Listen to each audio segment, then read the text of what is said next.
अनंत कोटी ब्रह्मांड नायक राजाधिराज सच्चिदानंद सद्गुरु श्री ब्रह्म चैतन्य महाराज की जय।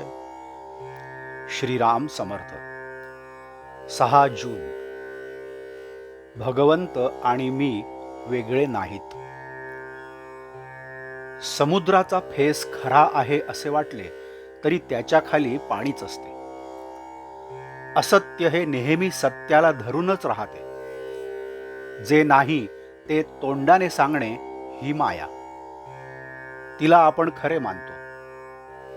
मायेला असत्य मानले की ब्रह्माला सत्यत्व येते। आपण मायेच्या पाठीमागे जातो, पण माया ही मृगजळाप्रमाणे आहे असे समजते, तेव्हा आपण स्वस्थ होतो।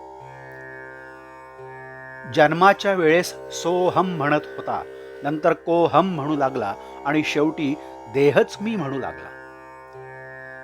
वास्तविक सूर्य आणि त्याचे किरण हे जसे वेगळे नाहीत, त्याप्रमाणे भगवंत आणि मी वेगळे नाहीत। सत्य म्हणजे अखंड टिकणारे ते म्हणजे परमात्म स्वरूप होय। सच्चिदानंद स्वरूपाच्या ठिकाणी मन चिकटून राहणे यालाच अनुसंधान असे म्हणतात।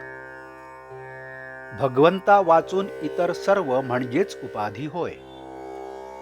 मला कळत नाही असे वाटणे ही परमार्थाची पहिली पायरी आहे आणि मी आणि भगवंत वेगळे नाहीत असे अंगी मुरणे ही शेवटची पायरी होय।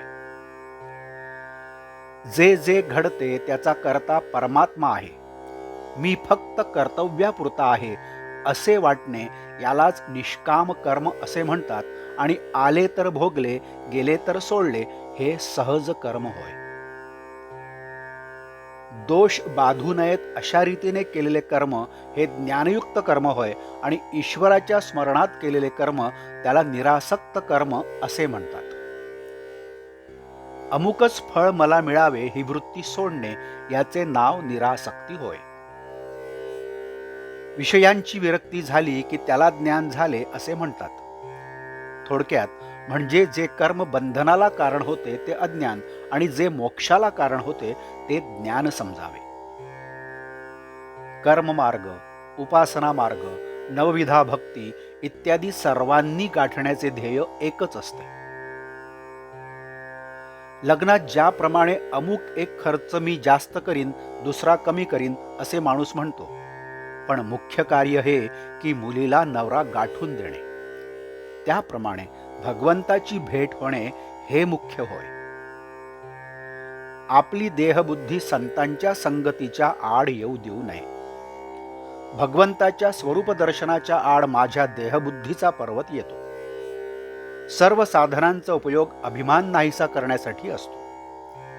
नामस्मरणाने हे काम लवकर होते आणि म्हणूनच सर्व साधनांचे सार भगवंताचे नाम हेच आहे।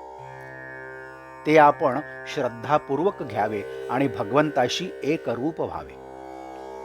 आपण प्रयत्न करीत असताना भगवंत माझ्या पाठीशी आहे ही भावनाच आपल्याला उद्धरून येईल याची खात्री बाळगा आणि भगवंताच्या नामात आनंदाने कालक्रमणा करा।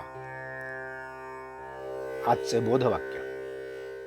आज तुम्हाला जेवढा वेळ रिकामा मिळतो तेवढा सगळा भगवंताच्या नामात घालवण्याचा प्रयत्न करा। जानकी जीवन स्मरण जय जय राम। नमस्कार।